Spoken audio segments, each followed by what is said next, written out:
Om Namo Bhagavate Vasudevaya. Om Namo Bhagavate Vasudevaya. Om Namo Bhagavate Vasudevaya.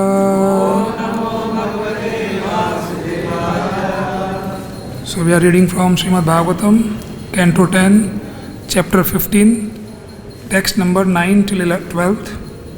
So we will read text 9 first. Shri Shuka Uvacha Evam Brindavanam Srimat Evam Brindavanam Srimat Krishna Prita Manah Pashaun Krishna Prita Manah Pashun Reme Sancharayan Adre Reme Sancharayan Adre Saridrodashu Sanugaha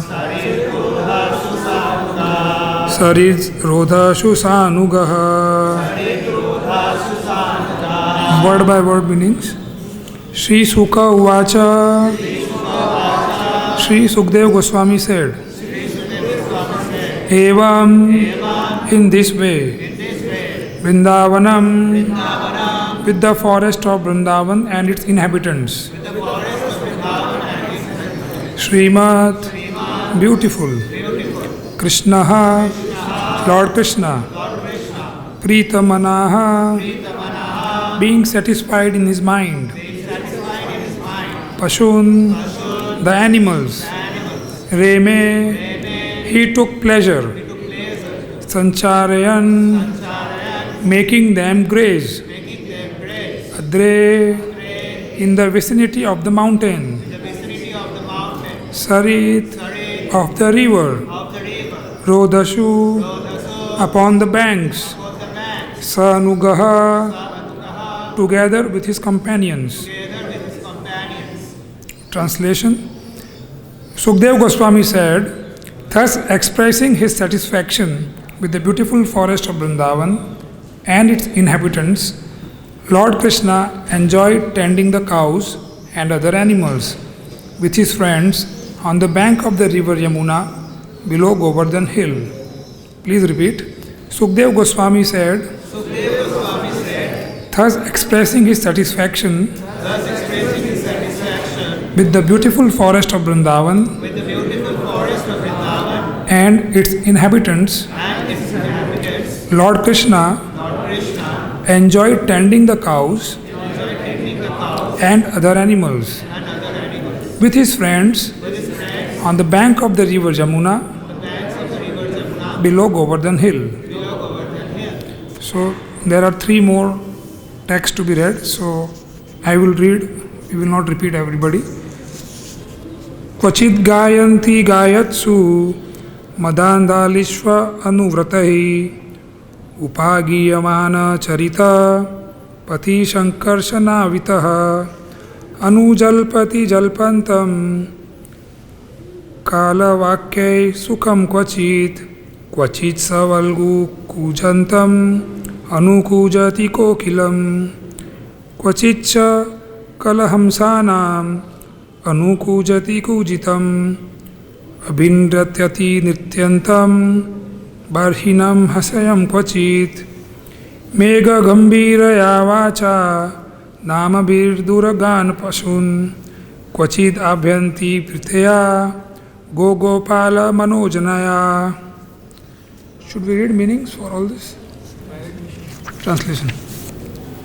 Translation. Sometimes the honeybees in Vrindavan became so mad with ecstasy that they closed their eyes and began to sing.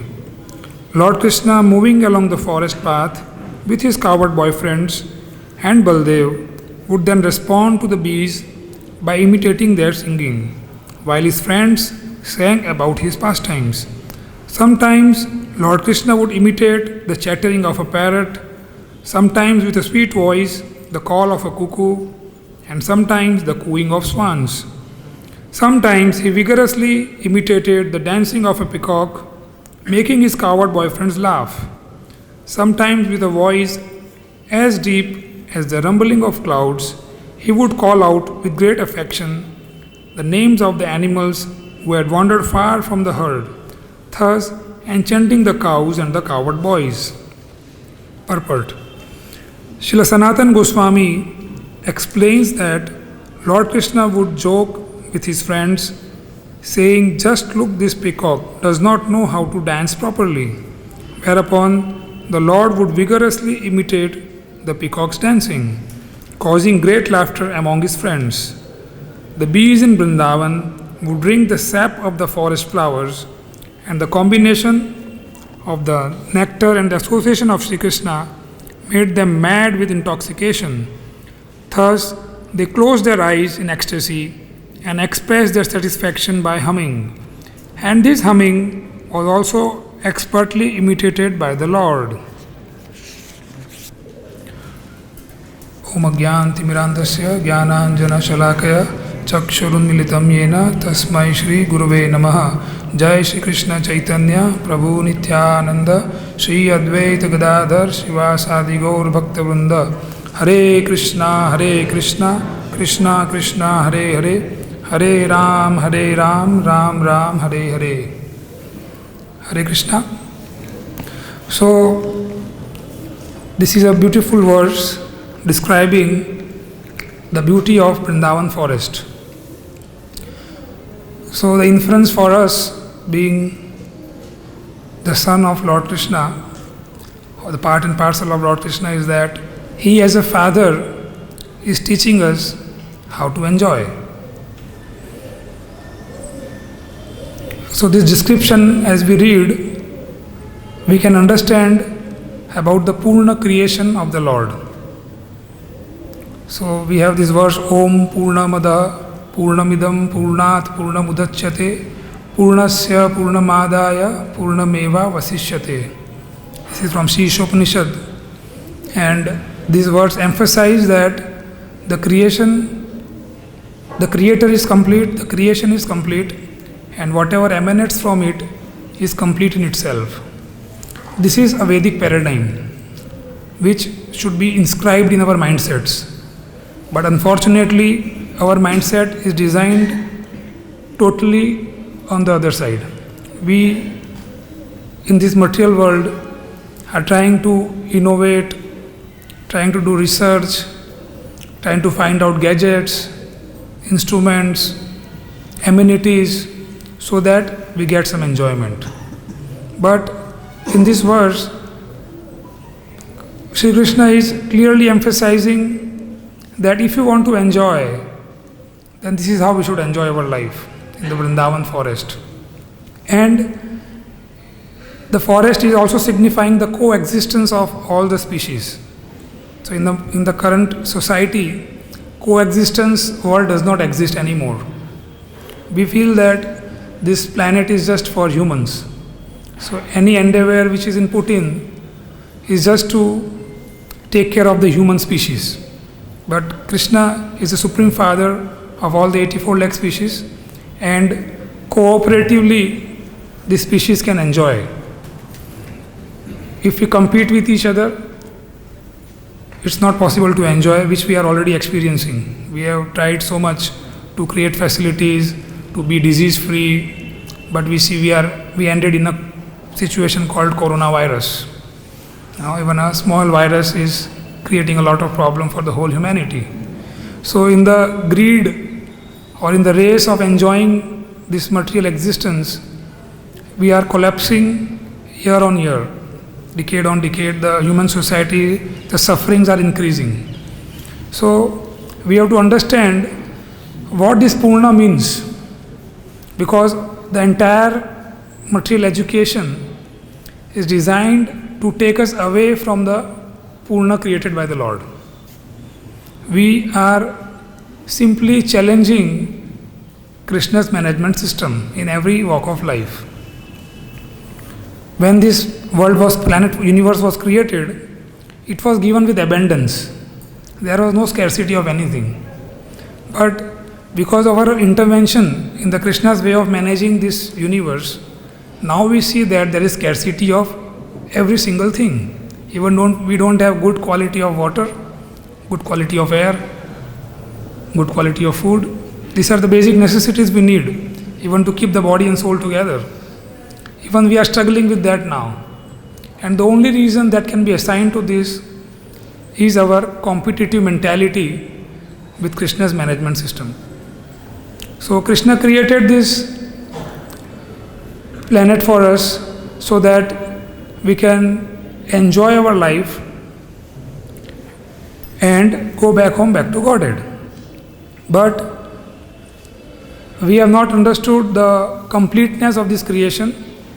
Prabhupada also writes, I think in Bhagavad Gita's introduction, that our incomplete knowledge about the complete creation is the cause of all problem. So we don't understand this creation, and we are in the direction of reductionist theory now. So if we take example of cows, so we don't know what to do with the bulls. So we are slaughtering them, or we are culling them. We don't know how to engage them, so they are getting castrated. So these are some small, like in farming, how to grow more produces. So we started using chemicals, fertilizers, pesticides, weedicides, but not even one weed is destroyed so far. Because all these species are created by Krishna. So if we will compete them, the answer is very clear, we are going to lose. So we can't compete nature. Like passing urine is a nature's call, right? And if somebody wants to hold it for long, it will develop into a disease. It's a very small example to understand. Anything we do against the nature, we have to pay a price. But we are not trained like that. Our mindset is totally reverse of this. We give priority to everything which is created by us, but not what is created by the Lord. Rather, not created by us, but managed by us, I would say. We are just managing this creation, and it has been so pathetically managed that we have ruined the beauty of Brindavan.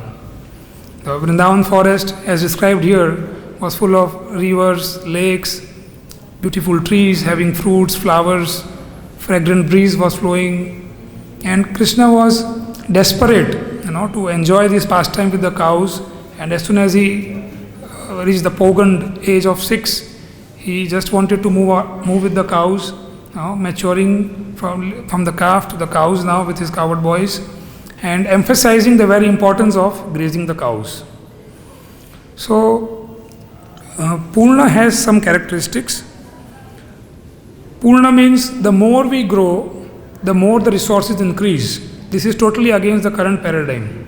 So Krishna designed a system wherein whatever things we keep taking from the landscapes, it will keep giving us more.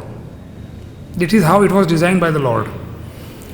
Increasing population does not deplete the resource. So the current paradigm says if the population increases, the resources will deplete. But it is opposite of Purna. If Krishna is saying Purnam, everything is Purna, then how population can be a problem? And Prabhupada said in one of his classes in Srimad Bhagavatam, first canto, that even if we have 10 times population than this, still this planet can feed them. But currently what paradigm we are holding is totally reverse of that. And we can't even understand what it means. It is difficult to realize it and even accept that statement. But it's a fact. That is what is meant by Purna. The resources are available at the site. This is very important thing. Right now we are in a race to import, export and get things from here and there because we think that Krishna has not created this particular city in a proper way, or this place is not proper, or this forest is not proper, or this country is not designed properly, so we need to import and export. But the Purna paradigm says that Krishna has given everything at the site to the jiva who takes birth at that site. That paradigm we need to understand. Right now, again taking example of cows, we are accustomed to shifting cows from here to there. Like I am from Gujarat and the Gujarat Gir cows is very famous. and everybody wants to drink milk from Gujarat cows only. The simple question to ask is, if Gujarat cow was the cow of the planet, why Krishna created different variety of breeds? So these cows are designed as per the geography of a area. So the only function of cows is not to give milk, but her function is to develop the landscape for us, which we have not understood. So our training, the paradigm received from the education system is reductionist. We just want to cut down everything to be centered around us. But as Shastra teaches us, if we really want to be happy in our life, everything should be centered around Krishna. If our decisions are centered around our lifestyle, then we are increasing the problems. But if all our decisions are centered around pleasing Lord Krishna, then and only then we can get a good lifestyle. Otherwise it is not possible. This is what Krishna is himself exemplifying here. That as a father he is lovingly teaching us that if you want to have a good life, this is how you should do. But we want different things to enjoy. We can't enjoy. If we are all put in a forest, we will not know what to do there. We don't know how to enjoy in that lifestyle. Because we are conditioned to be envying Krishna's arrangement system. This is the modern materialistic society designed like that. We are conditioned that we envy every single thing. Anything that comes in is disturbing us. We can't handle smallest of the thing. So we are just in a competitive mentality with the creation. And that is why we are having exponential growth in the diseases on this planet. It is continuously increasing. Despite of the best of the scientists, best of the doctors, best of the research institutes, what have we achieved? Today we are with a mask on our face. We can't even show our face. So it's a high time to understand that unless and until we align ourselves with the way Krishna wants us to live, we cannot enjoy our life. So we are into a mad race of sense gratification. Even all the scriptures you read, Prabhupada even, I don't know how many thousands of times is emphasizing that sense gratification. If we do sense gratification, we will be trapped with Maya. So our job is to please Krishna's senses. Right? So this is what Brindavan Forest is doing. Every single species is trying to serve Krishna. The whole purpose of their life is to serve Krishna, to give pleasure to Krishna. No other intention, that is a common purpose. So our common purpose as a community should be also to please Krishna. If we have diversified agendas, then it is difficult to satisfy our senses even. Because we cannot be satisfying our senses without satisfying Krishna's senses. And even if we think we are satisfying our senses, it will only add to more and more problems. So this Purna paradigm, continuing with more characteristics, the resources are available at the site. There is no scope for further development. So now there is another mindset given to us of value addition. We want to add value to what Krishna is creating. Is it possible? How can we add value to what Krishna is giving? And then what this word means otherwise, value addition. The whole supermarkets are full of value-added products. So what value are we adding? Rather, we are depleting the value. We are not adding it. But the paradigms are so deep-rooted in our consciousness now, it is inscribed on our mindsets that we can't believe this. We can't believe this even. We are totally sold out to these ideas that value-added products will make our life better. They will give us good health. It can be vitamins, pills, God knows what all things are available. But what Brindavan Forest is preaching is, whatever is available on the site from the nature's produce is for our health, is our life-sustaining things. Those things we are allowed to enjoy. That is not sense gratification. Sense gratification is when we challenge Krishna's system and try to add something to it, assuming that it will make the things better. The biggest illusion we have in our life. So the Brajvasis the best part of all the species here mentioned, that they were trying to serve Krishna in the capacity they were given. So if the peacock is dancing, the bees are humming, and Krishna is accepting it as a song, as a dance offered to him. So they are just performing their common function. They have not taken any education for that. So these common functions are destined and fixed for all the species. But unfortunately, there is no education for this. Prabhupada said in one of its class that if one can learn from nature, there is no need to go to school. But unfortunately, we don't know what to learn from the nature. Like previously, people didn't have watches, right? The 8 prahars, they used to see from the sun movement, they could know what is the time now.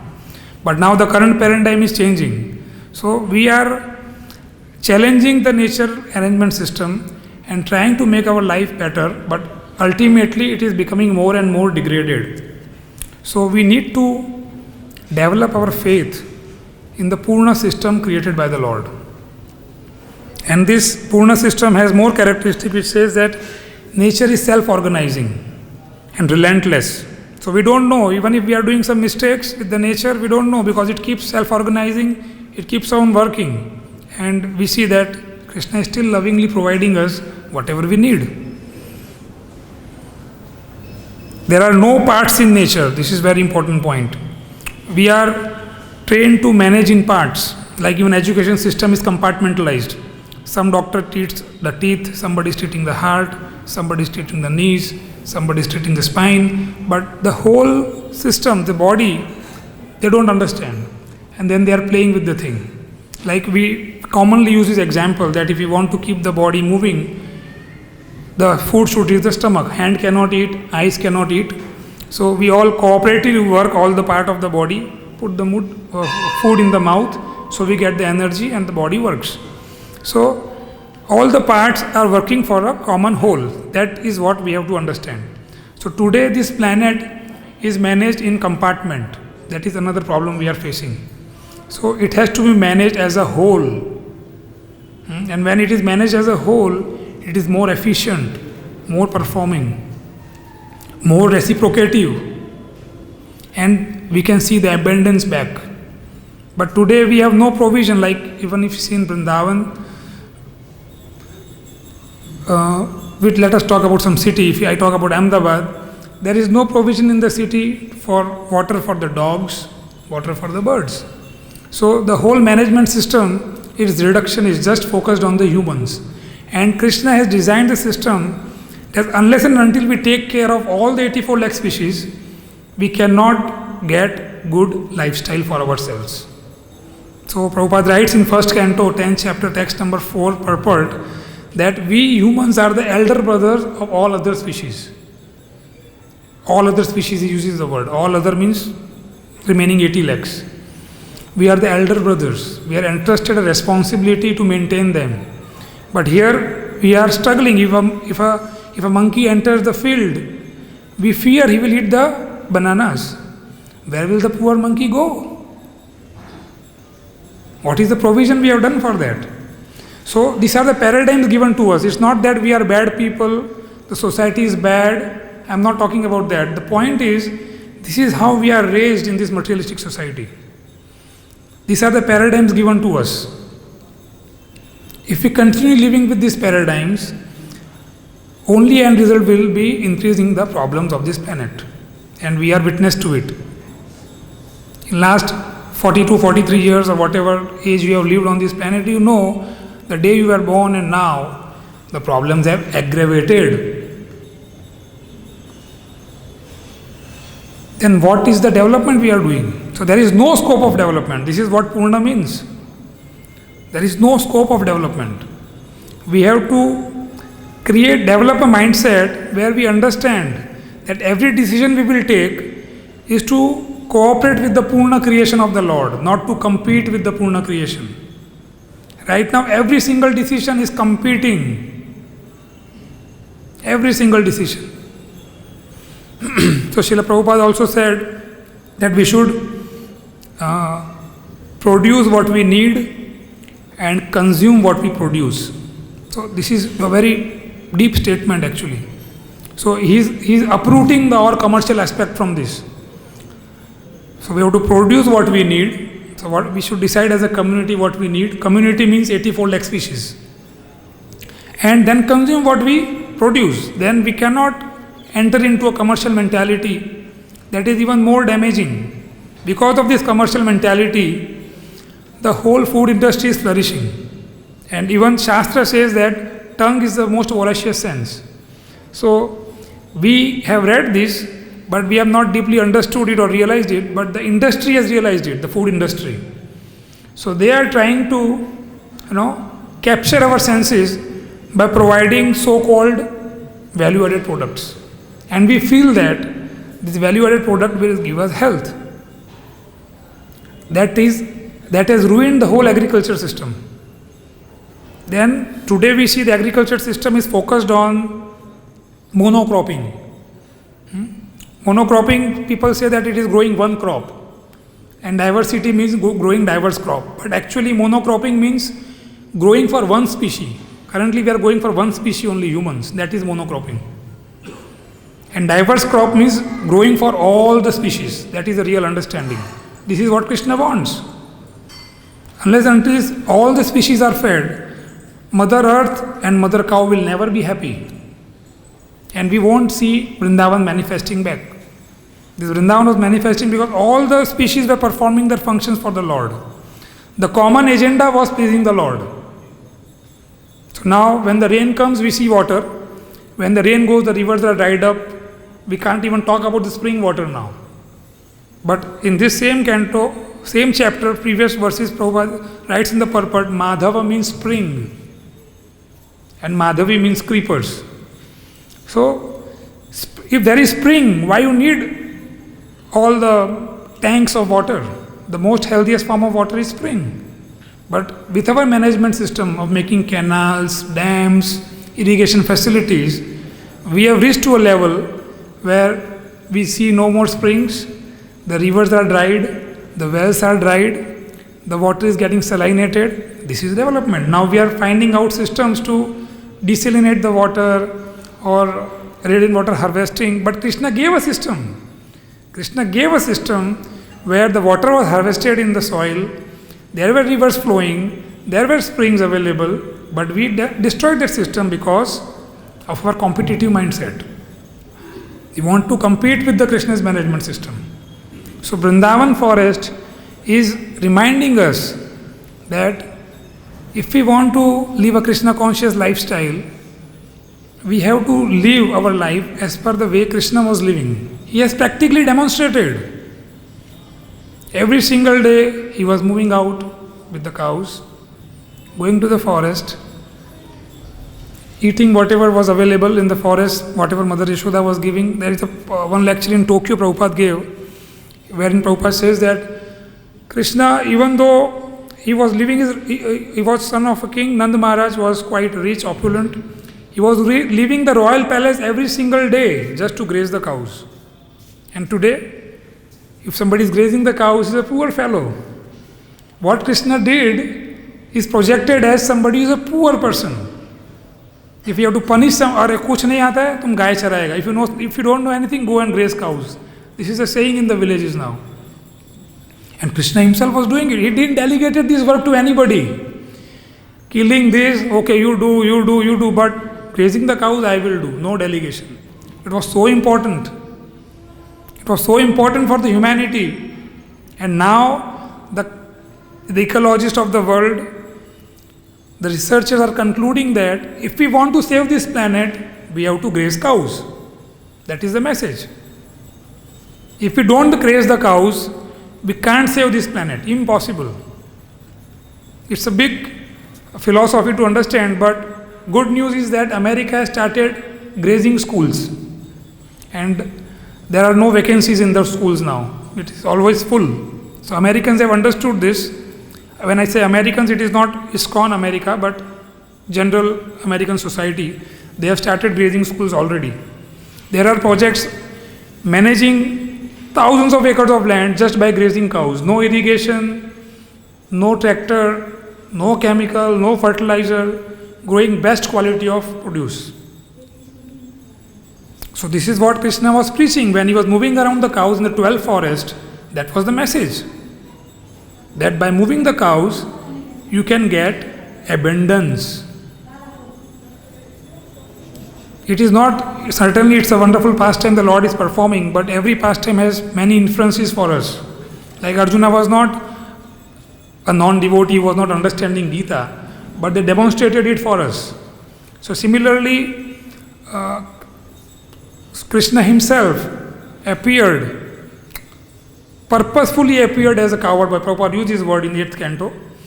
Purposefully Krishna appeared as a coward boy because he wanted to teach, he wanted to demonstrate how to take care of cows and calves. This is from 8th chapter, 8th canto, 24th chapter, text number 5. Purposefully Krishna selected this. And today we see the coward community is finished almost. So if that coward community is not manifesting, Vrindavan lifestyle won't manifest. So Prabhupada has said also that everywhere green, everywhere Vrindavan. Where there is Krishna, where there is cows, where there is land and where there is Krishna is Vrindavan. So we are right here in Vrindavan. We have so many cows with us. We have Shri Krishna Balaram here. We have wonderful instructions of Srila Prabhupada with us. Now only left part is to make everything green. Because the forests were green, to create the forest back. So if we get some thousands of acres of land for these cows to move around, then we can certainly enjoy our senses to full satisfaction, pleasing Krishna.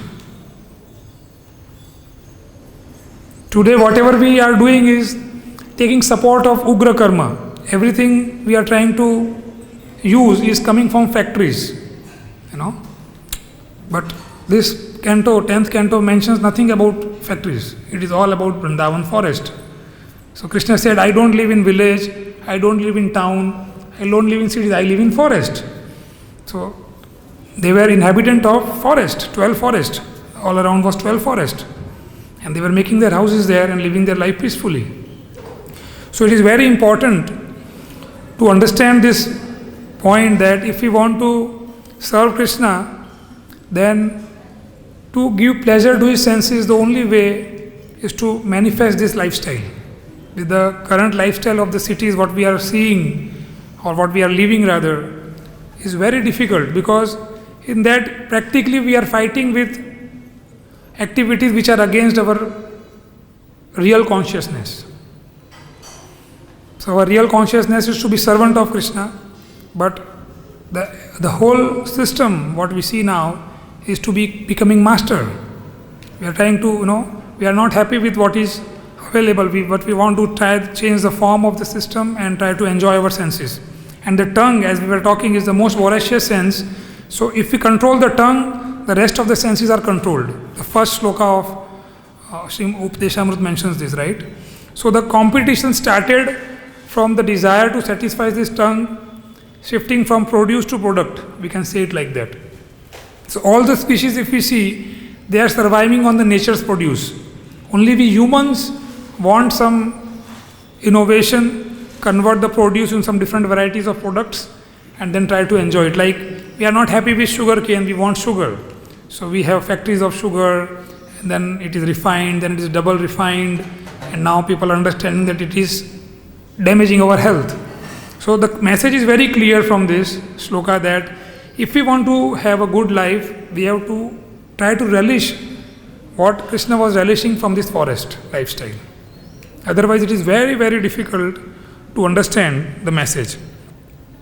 So enjoying the Purna is not sense gratification.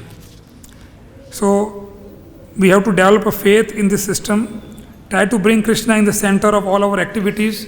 So every decision we take, we have to be very cautious, carefully thinking that is this decision taking me nearer to Krishna or away from Krishna?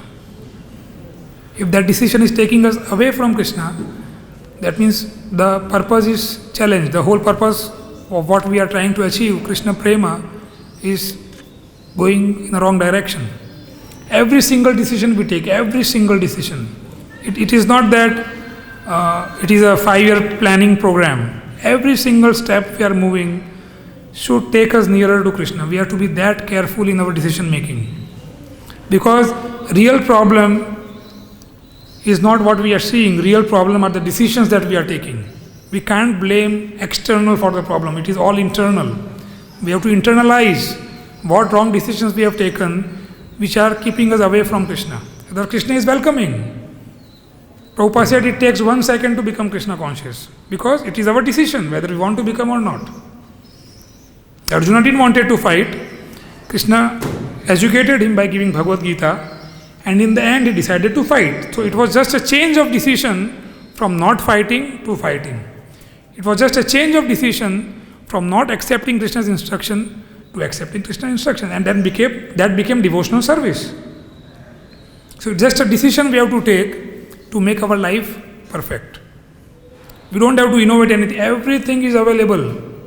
By the mercy of Srila Prabhupada, all the instructions are crystal clear. We don't have to do much. Everything is available. And we will take one last example of cows.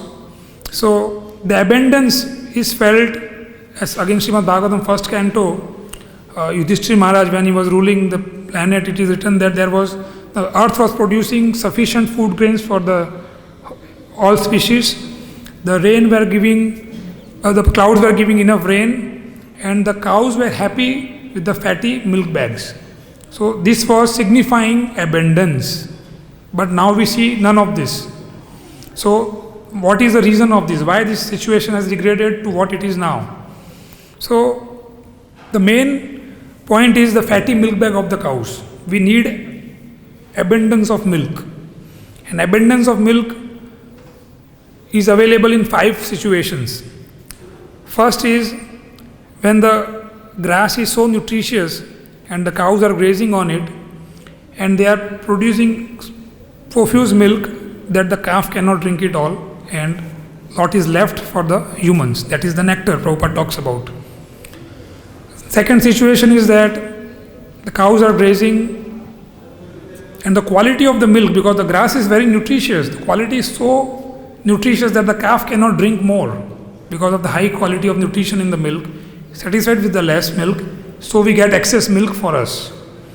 Third situation is that because the grass is so nutritious, the quantity of milk produced has increased, so the calf can't drink it all. The fourth situation is when the calf is sick, it can't drink whole milk, so we get excess milk. And last, fifth situation is that when the calf is separated from the cow and we get excess milk. So these are the 5 situations in which we can get excess milk. And the last situation which I mentioned, where the calf is separated from the cow and we get excess milk, is what is happening today on this planet. So wherever you go, you will see that the calf is separated, and then the milk we take and we drink that. So because it is a reductionist theory again, because as per the nature, the milk comes out of love for the calf. Prabhupada writes in again first canto, chapter 17, text 3, that it is out of love for the calf that the milk comes. And only after the calf is delivered, the milk comes in the udder. Before there is no milk. So the first right is of the calf. After the calf is satisfied, what is left is called excess milk. But today, out of the greed, we have tried to procure milk, keep starving the calf, and that has resulted into the degradation of this planet. So the 2 main challenges we are facing is from the same shloka, that the cow is separated from the calf, and the cow is separated, mother cow is separated from mother earth. Unless and until we solve this problem, Vrindavan will not manifest again. This Brindown Forest won't manifest. So if this is solved, this is from first canto, chapter 17, text 3. Prabhupada, there are 3 problems. So the 2 I spoke is this, and third is we need herders. We need a Vaishya who can take care of the cows. Right now Shudras are taking care of cows. So if we can solve this problem, we can enjoy this Purna and we can live our lifestyle the way really we are hankering for, wherein we get good quality air, good quality water and good quality food. And this way we can satisfy Krishna, because we are not trying to challenge his creation. We are not trying to envy his management system. Because when we envy Krishna's system, we are envying all species actually. That is the cause of envy in the society. So we have to be submissive to this system and trying to follow the message of these verses, that how Krishna was enjoying with these bees, peacocks, cuckoo. We don't know. We want video games for enjoying.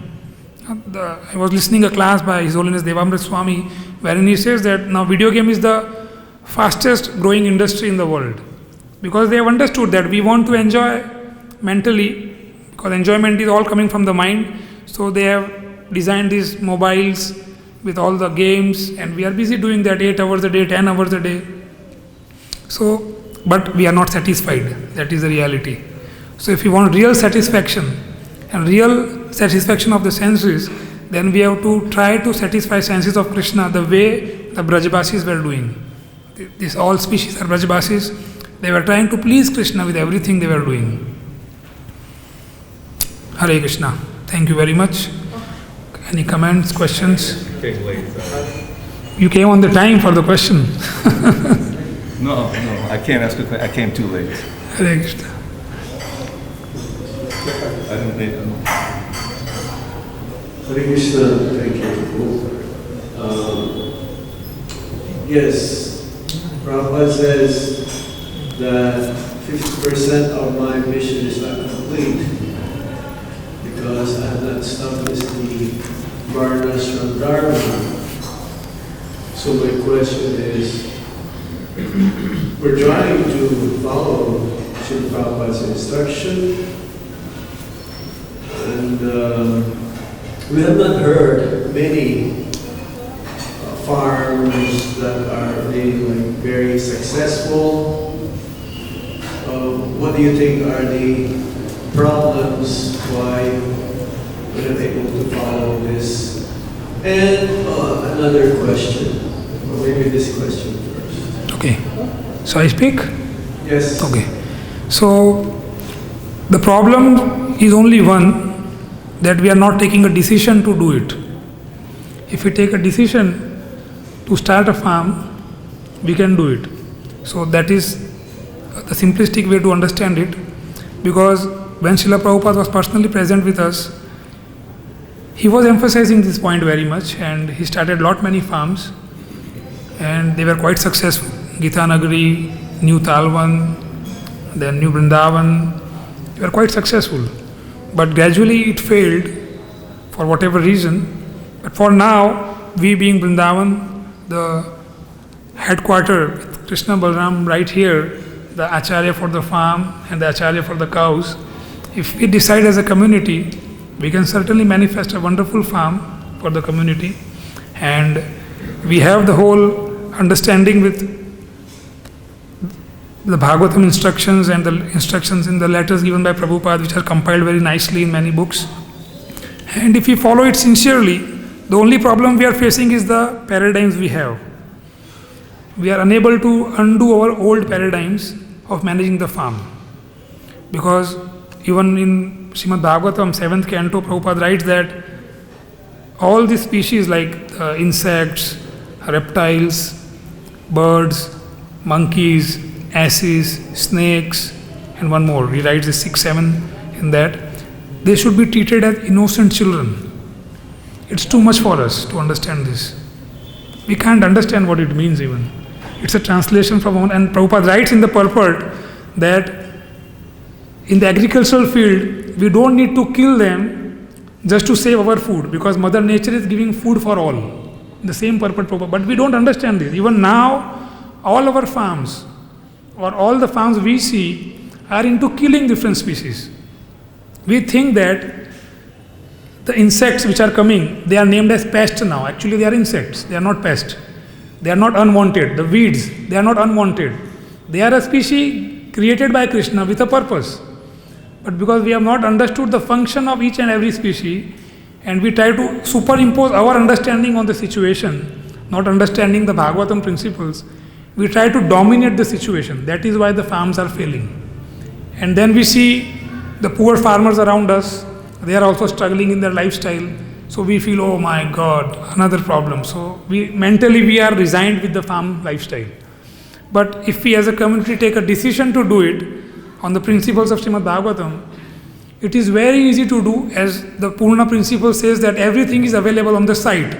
In other words, if you are putting any money to develop a farm, it's a wrong decision. As simple as that. If we are putting any resources to develop a farm, it's a wrong decision. It's a wrong decision. And there are farms, now 5% of the world farms are developed on this principle, though they don't know Bhagavatam, but there are documents and researches which supports these principles, where they don't like to kill any species manifesting on the land. And the production has increased abundantly. It is multiplying every year. Every year the production is multiplying. This is how the abundance principle works, the Purna. So Prabhupada says 1 plus 1 is 1, 1 minus 1 is 1. This is what Krishna's principle is. So it does not diminishes. But we are inscribed with this principle that if we will use, it will diminish. But that is our poor management and lack of understanding of these principles in completeness. Well, what would it make for us to make a decision? Yes. What is it that will make us to make the decision that we should actually do this? Because we have a ministry of partners around. Because if you don't set a good example, then Yes. the whole world will not follow. Correct. No, nothing will be accomplished. Maharaj want to answer, yes. Thank you, Maharaj.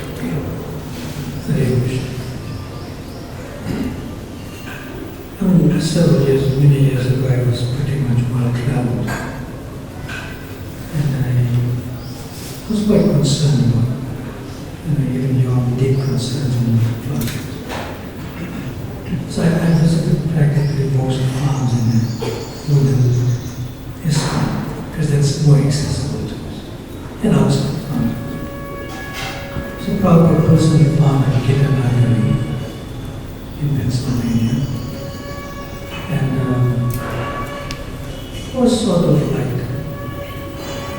trying to be managed by the devotees as best as they know. There's no fault of anyone. Yeah. So the two devotees, not that because I'm from South Africa, they're also from there, but they're based in the names are Dhruva Maharaj. And they're highly educated. Dhruva Maharaj is a scientist. He's like an energetic, atomic scientist. And Bhujayor is highly qualified also in terms of banking system and organization. So when I visited the twice, it's probably one of the most progressive right now in the Western world. So I just observed what's going on, and we know each other personally. So they invited me to come over. So I just saw one thing that really struck me clearly. Srila Prabhupada says in the Krishna book and other places also that the main quality of Nanda Maharaj, who was the king of the Cows, is that Nanda Maharaj is simple. Yes. Yes, simple. Nanda Maharaj is simple. Nanda Maharaj is simple. And every decision that Nanda Maharaj makes is based on his nature of being simple. Correct. That's the key. That's the key. Yes, Maharaj. And I saw that quality in this devotees. They head up the community. Like, he's the president, she is the senator. Simple. But if we sort of do not have the project's interest in our heart, according to what your Prabhupada wants, then it's simply a fight for how to maintain our position, power, and politics. And when that comes in, it's very difficult to be simple. It's very difficult to be simple. So Prabhupada has given the solution in the category of the king of the cows, Krishna's father, Nanda Maharaj. You just have to live your life in a simple simple, and naturally those decisions will come. I personally experienced that. Can you give an example of what simplicity is in modern day? Now, there are two words. He's changing my words. I'm saying that Nanda is simple, but he's using the word simplicity. It's different. So what does simple means in the modern day? Simple means simply living in a simple way.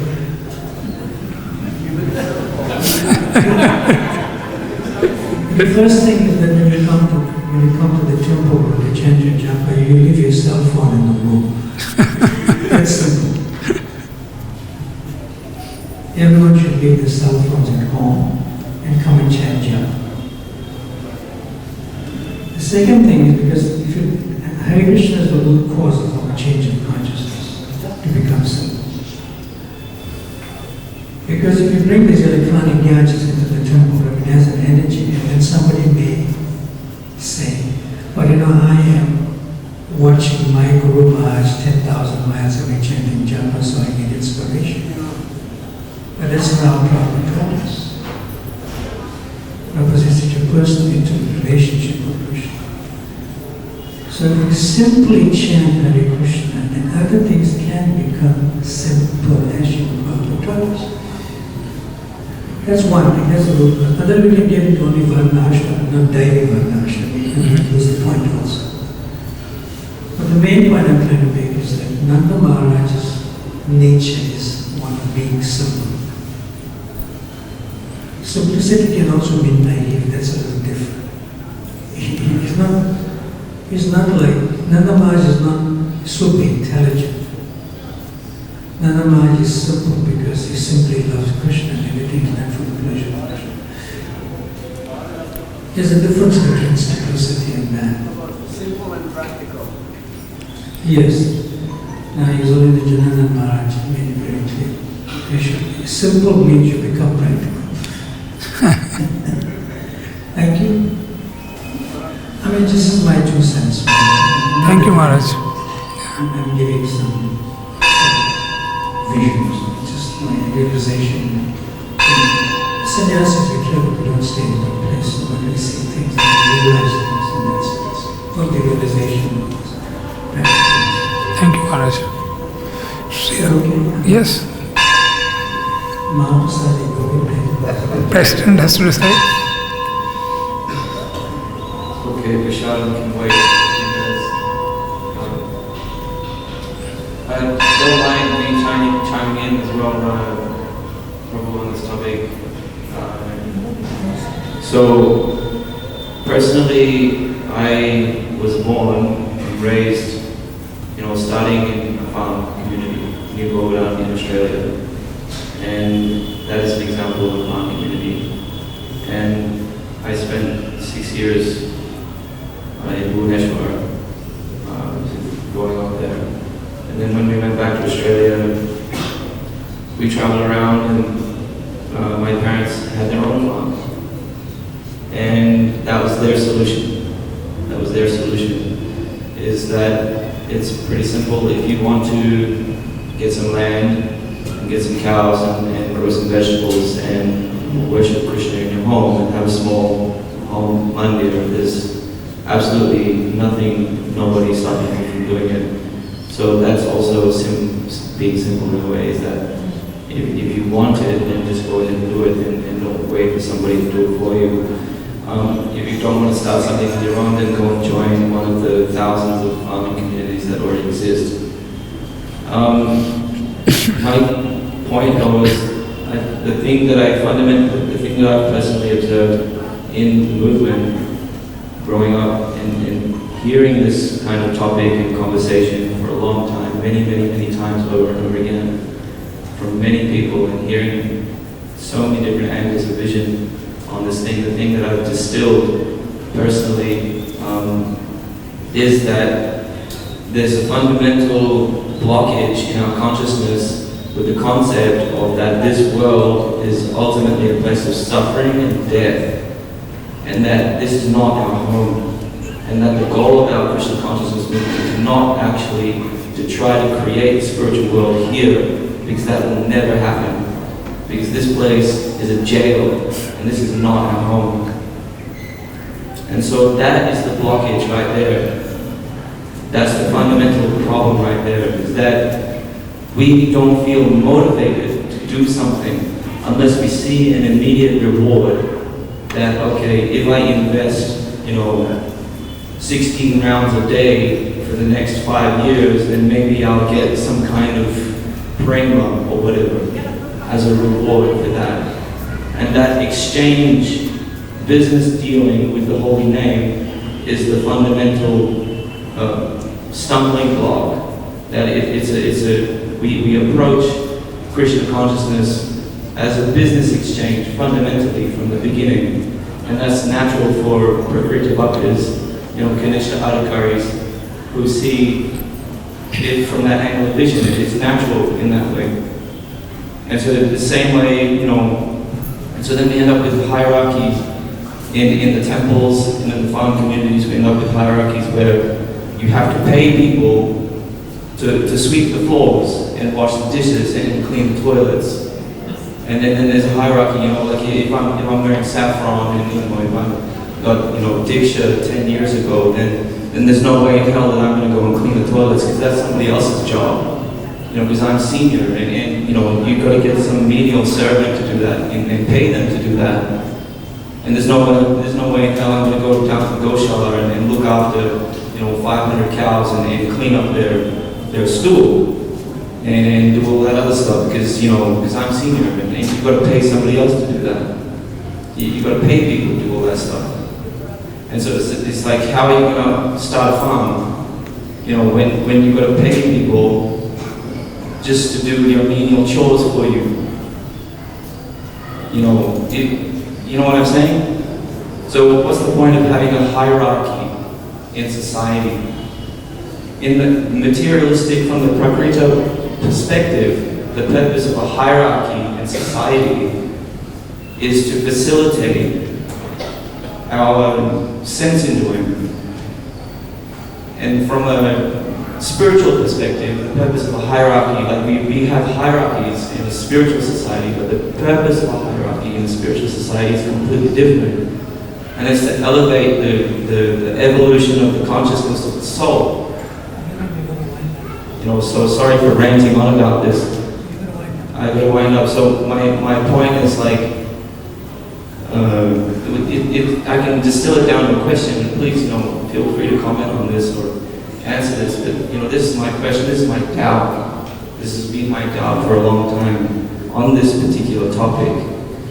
Is how are you going to actually address varnashram dharma without first understanding the correct principle of hierarchy in society and what are the roles and functions of the brahmanas, the kshatriyas, the vaishyas, and the sudras, not just on 10 acres of land or 100 acres of land, but in society. Really look at it like India or America, the world, society, from a fundamental point of view. We gotta, so that's my doubt. How does this actually work as a model of society, as a political model of society?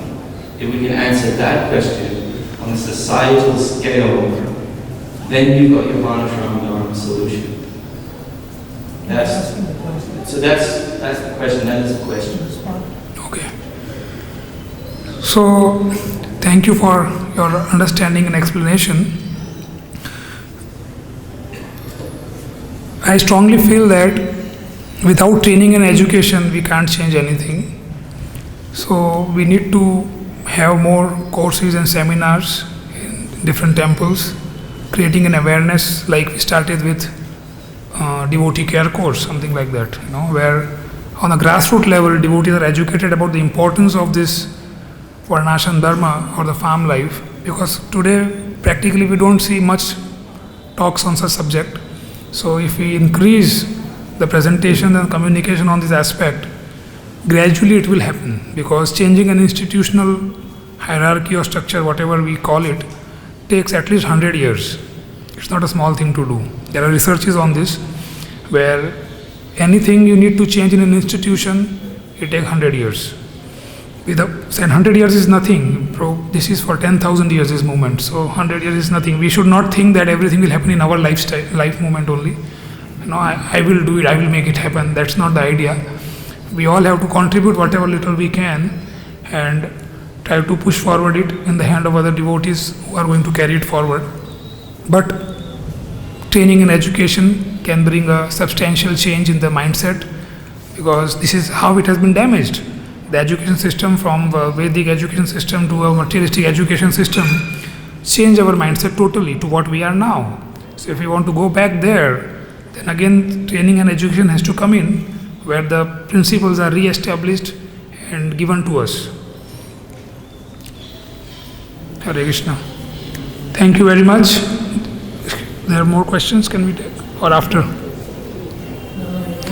Maybe after we can discuss, after the class. We would like to finish it now. Jai Śrīla Prabhupada ki, Granthra Srimad Bhagavatam ki.